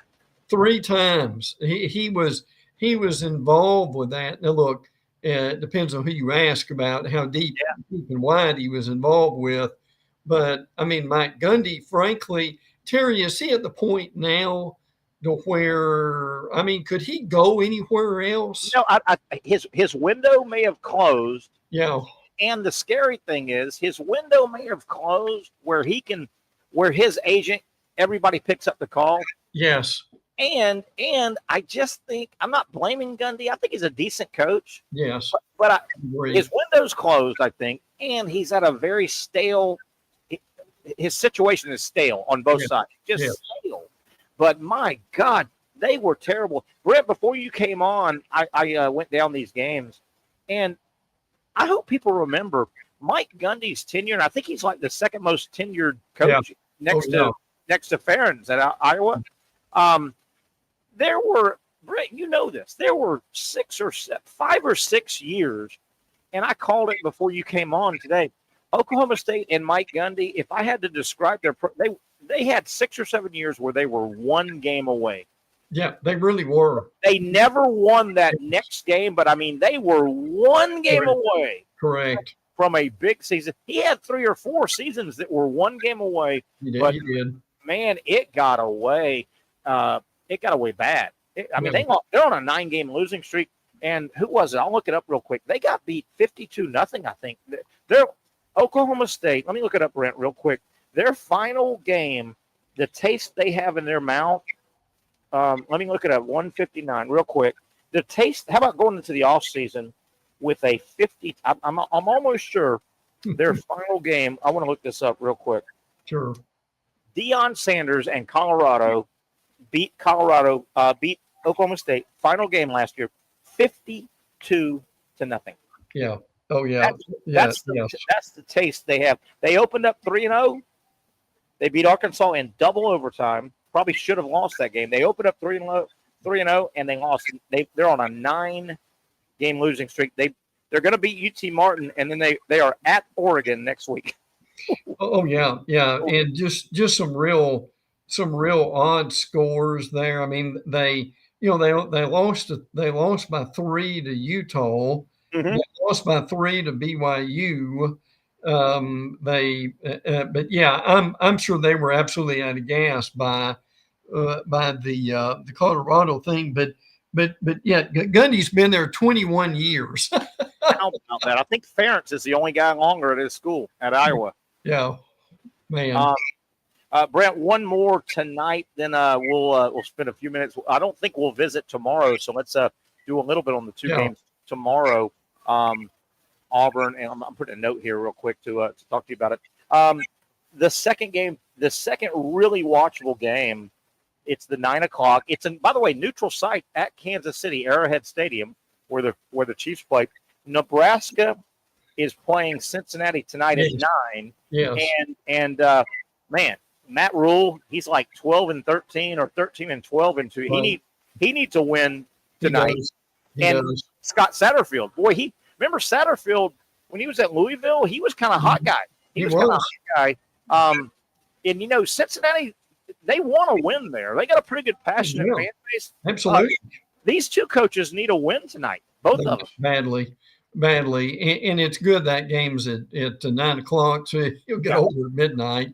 But look, when we're up watching ball, that's really all that matters. Sure. After you get involved with this. So no, I'm with you. It's a great night. The 5:30 start for Boise State. UCF will throw a few folks off, but that's okay too. But having Missouri play still is fun just to have an SEC team playing. Yeah, I'm with you. All right, Brent. I don't think we'll visit tomorrow, being Friday. We normally we do, and it's totally up to your schedule. In case we don't visit tomorrow, going into the big weekend, two really intriguing games tomorrow. No doubt. And I know you and I went back and forth. We weren't sure. I saw one 9 o'clock kickoff, but it looks like, unfortunately, tomorrow's two intriguing games are both at 8 o'clock. Yeah. Auburn at Baylor, 8 o'clock Fox. I'm looking at. Obviously, that is at Baylor, as I said. And then Georgia Tech tomorrow night at Colorado, also 8 o'clock. One's on Fox, one's on ESPN. Let's talk real quick. Auburn, I'm showing Auburn a 2.5 point under. They're giving 2, so they're favored by 2 on the road. I think that's a pick'em game. And speaking of both coaches that need a win, my goodness, somebody, that's a tough reconvene on Saturday if you get that loss right out of the gate, Baylor or Auburn. Well, and what you don't know right now about Auburn is Jackson Arnold could be great, the Oklahoma transfer, or he could be awful. Now, Auburn has got, if people haven't seen Auburn yet, Auburn has got some really good wide receivers. Yeah. Now, Terry and I aren't saying Jackson Arnold can get him the ball. I know. But Cam Coleman, for instance, is one. I think defensively they'll be better. Auburn will, but look, this is a big game for Auburn because you've got at Baylor, Ball State, South Alabama, and then Lord Terry, and Oklahoma, and A&M. Then you've got a week off, and we play Georgia. Then you play Missouri. Oh, so look, Auburn in that gauntlet of at Oklahoma and A&M, the Georgia games at Auburn, but it really doesn't matter. They're not going to beat Georgia, and frankly, they may not beat Missouri either. Ooh. So man, they need that win, Auburn, and so does Baylor. Man, that's what makes it so intriguing. Brent, second game tomorrow, 8 o'clock. I love this game. I love Georgia Tech. I've always kind of had a soft spot. I like them. I love Haynes King. They've got a great running back, Haynes, as well. Georgia Tech is at Colorado. That is in Boulder. And we want to talk about Ralphie in a minute. But Georgia Tech is giving 4.5. I would have them as the favorite as well. And you know what? I'm intrigued with Colorado and Dion. It's been a nice. I think you can understand when I say this. it's been a nice professional offseason for Deion, I think. It has. He hasn't been bombastic Deion. He hasn't been wacko. That game intrigues the hell out of me. Georgia Tech intrigues me. And what's Colorado going to look like? I can't wait for that game tomorrow. That's gonna be that's gonna be a lot of fun. And I'll tell you what part of the Deion thing is he had the help me on what his he had surgery for and I'll think of it in a minute, but it was pretty serious surgery that could have been or maybe was cancerous. But I understand he's doing okay now. But at the same time, look, the thing you and I will always remember about Tech from last year is Tech, frankly, how they lost the Georgia game is on me. Yeah, and real quick before we get off this game, one or two more topics with Brent Beard, and we'll let you go, Brent. Here, as and by the way, it does feel like the holiday weekend that started. It does. It really does. In addition to Deion's health issue that you referenced, and shame on me, I can't remember, but it was serious this offseason. He lost a toe the previous offseason. He did. He's had a toe amputated. So, Deion's had some tough. But, I've always liked Deion. You got to take it with a grain of salt. It was almost like, I don't know if it's the kids are gone or whatever. Deion had a professional offseason, I think. He did. He wasn't bombastic. Did you hear the story, though? We talked yesterday, Brent, and you had some personal stuff. You couldn't come on, so we couldn't talk about it. Have you heard the story about Ralphie, the Colorado mascot? What Terry, was it that they're not letting him come or what? Well, here's the deal. The game tomorrow is at Colorado, so it's a Colorado home game. Ralphie 6 is actually a female. Yeah.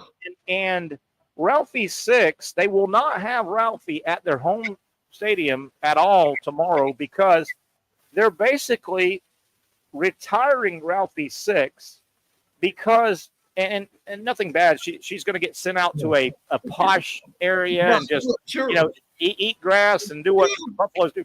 But the word is Ralphie 6. They started noticing it last year, and they've dubbed it. She has an indifference to running. She doesn't like to run. That's what they call it, Brent, an indifference to running. Oh, Lord. You have to run all around the field, right? You do. So, absolutely. So of course, they treat these mascots, like queens and kings. They've made the handlers and all have made this. Hey, look, you don't make an animal do something they don't want to do. She doesn't really like to run. She's got an indifference. So they're replacing her. But the new Buffalo will not be ready or participate. So no Ralphie tomorrow. That's sad. Well, that is sad. Look, I remember the times, and you've seen this too, where Ralphie got loose. Yes. And there, how many people have to hold? I think it's like 6, 3 on each, three guys on each side. Yeah. Lord. They said that obviously Ralphie, and they've had 6 of them now. They'll go to number 7. Yeah. Those big old buffaloes, they weigh 3,000 pounds, 225. And they in the article I read, those buffalo, when they do their run, they get up to like 25 miles an hour. Man. You're being drugged by that thing, man. Now listen, this is something when we talk about it as the season goes long. I mean, don't you think this is Deion's last season there? Yeah, you wonder. You really wonder. I wonder if he had not been sick and had the surgery, Terry, if he would be somewhere else at this point. Now, I will say this: if he wants to take a step up, I mean, he could. Now, look, Terry, let's put on your AD hat for a minute. If you're a school and you want some publicity, even if they're 500 this year, you'd make a run at him, wouldn't you? Yeah. And it's funny you said that. Provided they don't fall off the map and go 3-9 and look bad doing it. I could see Deion. He carves out 6 or 7 wins, goes to a little bowl game, gets an 8th win. Yeah. I could see him thinking, okay, Colorado, you've been good to me. But in Colorado, you're Power 4, but you're not a big boy Power 4. I could see him, if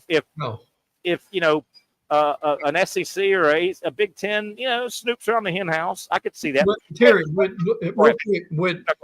would he would he fit in at Kentucky? Or we always try to put somebody at Kentucky. I like that. Yeah. But look, no. Yeah. I like Stoops, but I don't know if that thing's going anywhere. But boy, a Dion would give him a real shot. You made me think there. A lot of similarities between Mark Stoops, longtime Kentucky coach, has taken them to another level, and he's been one win away. A lot of comparison between Mark Stoops at Kentucky and our boy Mike Gundy at Oklahoma State. They've been one win away a couple of years. And they couldn't get it. Brent, I want your thoughts on this, if you have any. If you don't, I don't want to force you on this. And I'm not so sure this isn't a publicity stunt, or is it legit? Do you have any thoughts on this whole Ohio State Dave Portnoy? You can't come in. Yeah. Is that a circus? Is it real? What are your thoughts on that? I mean, they're keeping him out, and I don't quite, just because he talks bad about Ohio State. He's a Michigan guy. That's basically it. But I mean, Terry, why in the world, in situations like that, do schools make themselves look like the bad guy? Absolutely. By keeping him out? I mean, Terry, if you let him in, nobody even knows he's there. And Casey and I talked about this week. It could be. I'm not saying it is. Stranger things have happened if this is not a scripted thing to make people watch. But I don't really think it is. And under the guidelines of if it's a legitimate story, Brent, the first thing that came to mind, and I'm going to stay with this, Ohio State University, a massive Big Ten school, 60,000 students. They've got every major in the world. They've got every college you can have. Yeah. Brent, how do you look at if you're Ohio State, the AD, the president, how do you Monday morning, if they hold him out and don't let him in because he's a Michigan guy and he talks bad about Ohio State, how do you look at your College of Journalism and Communications and say, hey, when we talk about ethics and freedom of speech, forget that. I mean, how do you look at your College of Communications and Journalism in the eye if you're going to practice censorship, basically? How do you do that? Yeah, well, it's ridiculous, frankly. And again, the thing I say is let him in, and people will ignore him after a while. I mean, it's not like he is going to have that many people, but see what they've done now by keeping him out, unless they miraculously come up with some kind of an agreement. And they may on Friday afternoon. They might. But I mean, Terry, if you let him in, people are going to pretty well ignore him. If you don't ignore him, and you keep him out, he's going to make people mad at you. So what does Ohio State gain by doing this? And which is one of the small reasons I think this story could be contrived. Keep in mind the story they're chasing, and they're gonna lose this battle unless they stir it up. They're chasing Lee Corso this Saturday. Yeah, sure they are. So it's going to be hard to beat that out. By the way, Boise and South Florida have kicked off. Boise has the ball, no score, very, very early. Brent, last thing I promised. And yesterday I got into this a little bit, and I wanted to throw it your way. We talked about Jacksonville State and how good they play football and where their program is going. South Alabama is also playing pretty good football. Do you think, and Casey and I kicked this around yesterday, do you think in his wildest dreams 2 years ago, the former South Alabama quarterback, Gio Lopez, 2 years ago, do you think he ever thought, I'm going to be the starting quarterback on a team coached by Bill Belichick? He got named. And do you know much about it? They say this kid, Gio Lopez, is pretty good. Yeah, I agree. Look, he is. There's no way. He did a great job at South Alabama, frankly. Yeah. Now, Terry, here's my question to you. Now, Monday night, 8:00, people have had a long weekend. Yeah. They've ate and drank themselves into a stupor. They've been off all day Monday. Yeah. Now when they listen, when it's funny what you and I get into, but when they have been better off playing that game early, because I'm just telling you, by 9 o'clock, if that game's not very compelling, and or people are going to be asleep and just going to bed at 9 o'clock, 9:30 with that game. Brent, I hear you. And you and I have followed this sport a long time, and there have been a lot of standalone Labor Day night games. Yes. Florida State's played Pittsburgh one night. I mean, there have been, and Brent, that is a tough. I'm with you there. That final game of this extended weekend, that's a tough watch. It is. You're beat up, as you said. No matter what, I don't care if you're a party guy or just family guy. You're beat up a little bit. You can see Monday morning, which is really Tuesday morning, but it's really the start of getting back in the swing. Yeah. You make a good point. Okay, if you want to be a standalone Labor Day, kick that bad boy off at 6. Yeah, absolutely. Kick that bad boy off at 6 and end it at 9.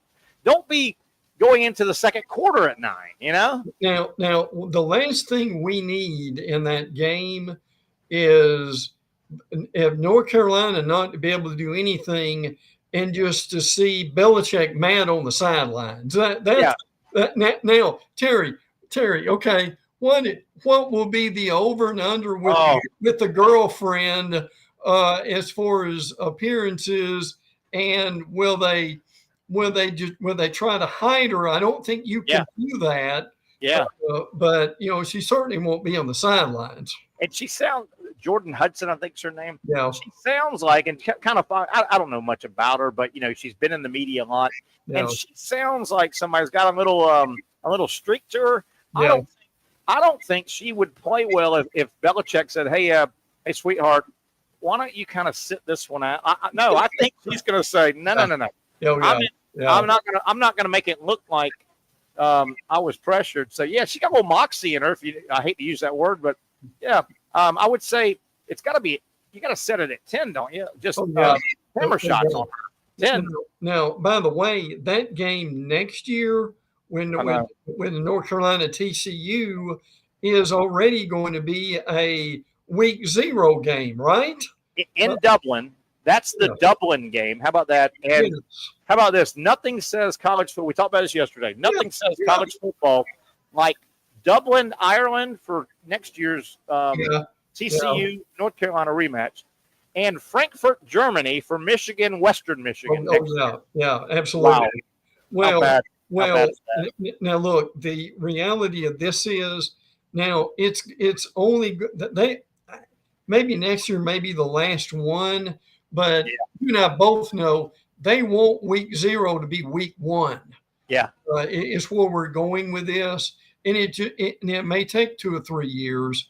But I'm just wondering, Terry, and it may not be, but are these over the pond games? Or are they wearing on people and they may be done pretty soon? Yeah, you wonder. You just wonder. And again, I get it. Money talks. And what do we say? Aer Lingus is the big international airline that throws a lot of money. And the Visit Ireland group, I don't know if I got the right title, but those are your two. You can tell by watching the game. Those are your two big sponsors. And they're trying to reach the American audience. Sure. A lot of money. But my issue is, Brent, it's asinine to play those games way over there. I understand they're buying the advertising. I get that. But can't you find domestic money and still play those games here? I think there's domestic money you could find. So. And by the way, Terry, Saturday is going to be incredibly interesting with all these SEC teams on the road and what might happen. Listen, you and I both know, I don't think it will, but man, oh man, the last thing the SEC needs is a disaster on the road on that Saturday, correct? Yeah, definitely. You let Clemson knock off LSU, and you don't need stuff like that. You don't need Ohio State to rough up Texas. Yeah. So we'll see. Brent, we kept you very, very long. Thanks for filling in on an off day normally. We'll let you go. He is our college football savant. We call him our college football Rain Man. A new name for Brent Beard, our college football rain man. By the way, it may be being reviewed, but Boise State was driving down the field, a catch and a pretty hard hit by South Florida defender, possibly a fumble. So that game very early, no score. One of the good games today, tonight. Brent, enjoy the games today, this weekend if we don't speak. And we'll do it again. We'll have a lot of stuff to talk about next week. Boy, I tell you one thing, Terry, it really is. And I hope everybody enjoys the weekend. It's here. And look, college football may need to work on it. You can't do this every week. I understand it. But I tell you, the Thursday through Monday thing is just tremendous, frankly. It really is. It really is. If they would let you and I tweak it just a little bit. Yep. It doesn't need much. If they called us, Brent, we will do it. We're not going to call them. They need to call us. Right. Thank you, Brent Beard. Have a good rest of your day, buddy. Enjoy the That is our main man, college football savant, our college football rain man. He knows a lot about it, and we enjoy him sharing his knowledge. Let's take a quick break, come back, real quick reset, taking a look at Major League Baseball, and we'll get out of here and start watching some college football all day and all night here on a Thursday edition of the Young and Norvelle Show, live from Sliders Oyster Bar.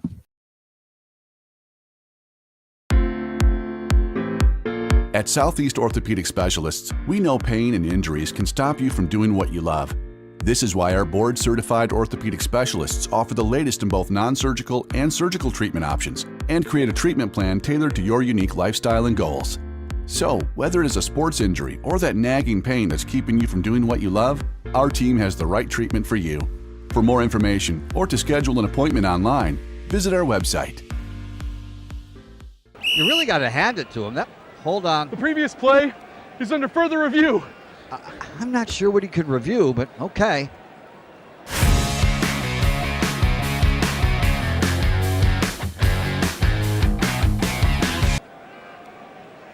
Sure has been a while. Dine in at Hurricane Grill and Wings for the football season. Well, there he is. Oh, what is that?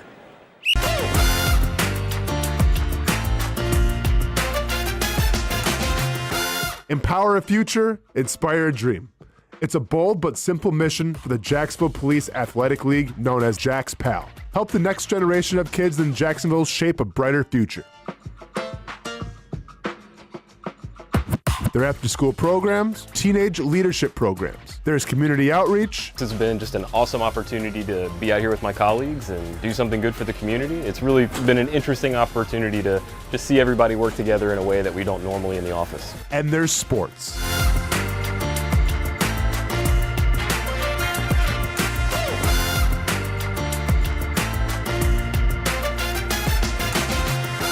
There are also ways you can help the next generation with a donation of any kind. Just visit jaxpal.org to get more information. Empower a future, inspire a dream with Jax PAL.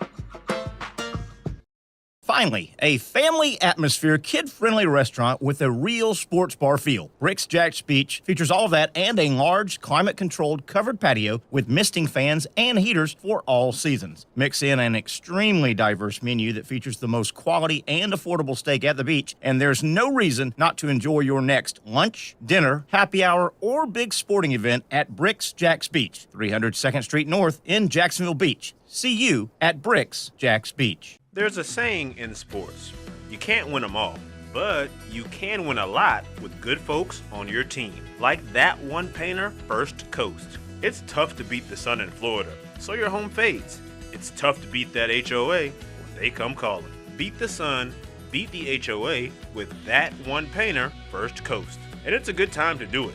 Less rain to work around, and painting in mild temperatures is perfect. After all, the paint bonds to the surface so much better.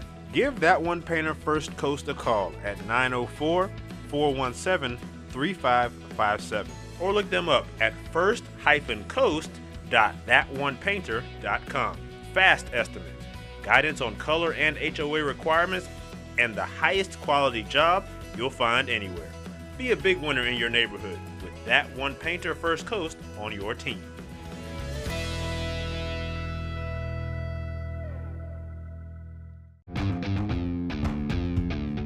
When you think sports, you think Action Sports Jax, the official station of the Jaguars, on location for every game. But the most experienced team in town doesn't stop there. From high school football to the big events in the area, Action Sports Jax is always on. Now, we take that to a new level. Action Sports Jax 24/7 is around-the-clock coverage of the teams you love and the moments you can't miss. The best local sports in Jacksonville on Action Sports Jax 24/7.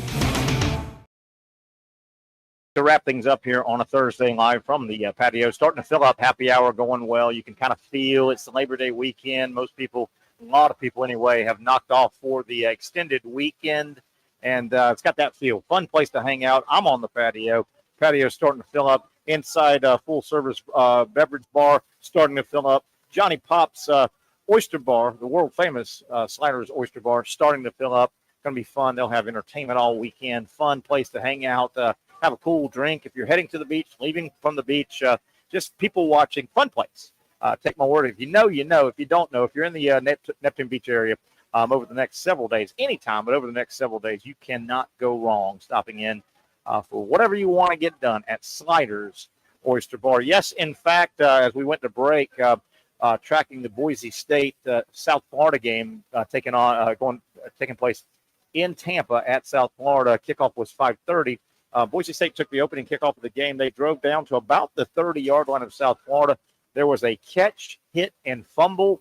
South Florida recovered. Did not do much with that. As a matter of fact, it was a quick 3-and-out. They punted back to Boise State, who they just now are in punt formation. They've got what looks like a quick, yes, there's a punt, quick 3-and-out. So no score in one of two pretty good games. This game will be chased at 9 o'clock on ESPN by Nebraska, Cincinnati. So that sets things up real quick. We've got about 3 minutes, 2.5, 3 minutes to get out of here on a Thursday. We'll be back on Friday, 4 to 6. And then we will take a great extended weekend. Major League Baseball, Wednesday results. Wanted to get to last night, a couple of really important games. Last night, Seattle 4-3 winners over the Padres. That is two teams chasing, still thinking they've got a chance to win their division. Hell of a series going on. Seattle 4-3 winners last night over the Padres. The Mets complete a sweep of the Phillies. Phillies reeling a little bit, and I wonder if it's a little psyche thing with, when Zach Wheeler went out for the year, the Phillies kind of reeling, but the Mets 6-0 winners last night, and that is a 3-game sweep over the Phillies. Dodgers also had a good sweep with a win last night, 5-1 over the Reds. The Reds still in contention for an NL wild card, but that was a tough sweep suffered by the Reds. Giants got a 12-3 win last night over the Cubs. The Cubs can't afford many more losses. They're probably out of it for the division as Milwaukee has really come on. But the Cubs, kind of a nasty loss to the Giants, who are pretty much out of it. The Athletics, a 7-0 win over Detroit, and that's one of my sayings, bad team beating a good team. It's a tough time of year. Not so bad for Detroit. They are so far in front of everything in their division, and so I'm not so sure Detroit isn't coasting a little bit. They've got so much space. Tonight, limited games today, but a couple games to keep an eye on. Boston at Baltimore. The Red Sox really need to beat Boston. They really need to beat Baltimore, not a real good team. The Cubs need a win at San Francisco. And Houston, they are still trying to fight off Seattle. Houston, they do not need another loss to the Rockies. Nobody needs a loss to the Rockies, but certainly they do not need a loss at all. So that's kind of a quick look at Major League Baseball. The rest of this evening, a lot of football. A lot of college football is on. Some compelling storylines to follow, including this Boise State, University of South Florida game. Florida plays South Florida game 2. So a little advanced scouting. And Boise State, life without Ashton Genty. No score about midway through the first quarter. Some other good games tonight. Tomorrow, our show, obviously 4 to 6, we'll really do a deep dive. We'll review some of these games. If there's anything, noteworthy, we'll review the games from today, tonight, tomorrow on the Friday edition of the Young and Norvelle Show. And then certainly 2 really compelling games. There's several games of college football tomorrow, but the 2 big ones come up at 8 o'clock. Unfortunately, they're at the same time. Auburn at Baylor. We'll break that down.